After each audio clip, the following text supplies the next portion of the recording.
2 फरवरी सन 1910 को सबसे पहले बस्तर में एक ऐतिहासिक भूमिकाल की शुरुआत हुई।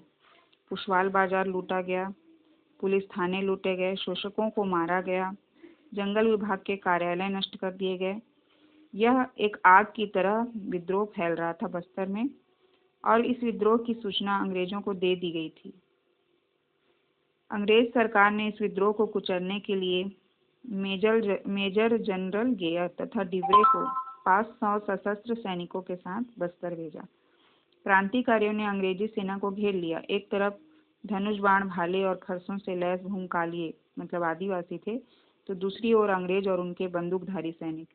अंग्रेजी सैनिकों ने गोलियां चलाई, जिससे 5 क्रांतिकारी मारे गए, पर विद्रोह अन्य स्थानों पर भी फैल चुका था।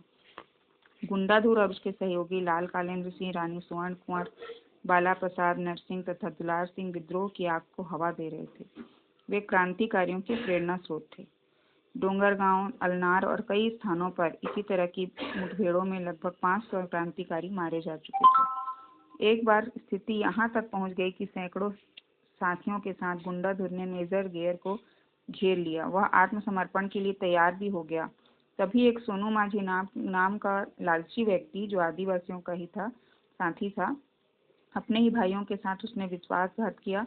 उसने सभी क्रांतिकारियों को विश्वास में लेकर इतनी शराब पिला दी कि वे बेसुध हो गए। अलनार के मैदान में राग रंग में डूबे इन लोगों को अंग्रेजी सेना ने घेर लिया और गोलियां चलाई।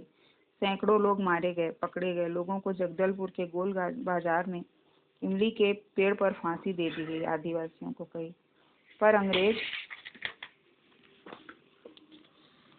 गुंडाधुर की छाया भी न छू सके। वीर गुंडाधुर अपने विश्वासवास साथी डिबरी धूर, जिसका नाम था उसके साथी का, उसके साथ सघन जंगल में गायब हो गया। फिर कभी उसका पता नहीं लगा।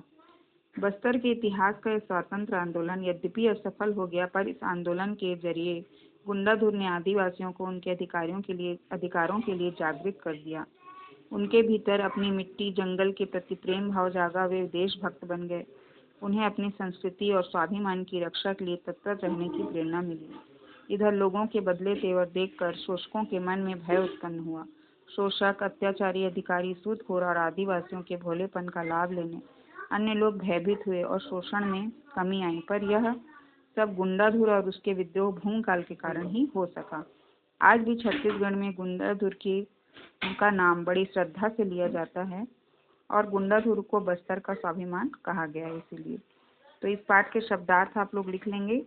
जो शब्दार्थ नहीं दिए हैं, जैसे विद्रोह का अर्थ होगा सामूहिक विरोध, धैर्यवान यानी धीरज रखने वाला, दमन यानी कठोरता से दबाना, विश्वासघात यानी धोखा देना, तत्पर यानी तैयार, और निष्कपट यानी कपट रहित, शोषक शोषण करने वाला, कुटिल यानी टेढ़ा, आगंतुक यानी आने वाला, बेसुध यानी बेहोश, सूदखोर यानी ब्याज का व्यवसाय करने वाला, शोषण किसी के श्रम या व्यापार से अनुचित लाभ उठाना, राग रंग यानी मनोरंजन, पिट्ठू यानी खुशामदी या समर्थक, सशस्त्र यानी हथियार सहित।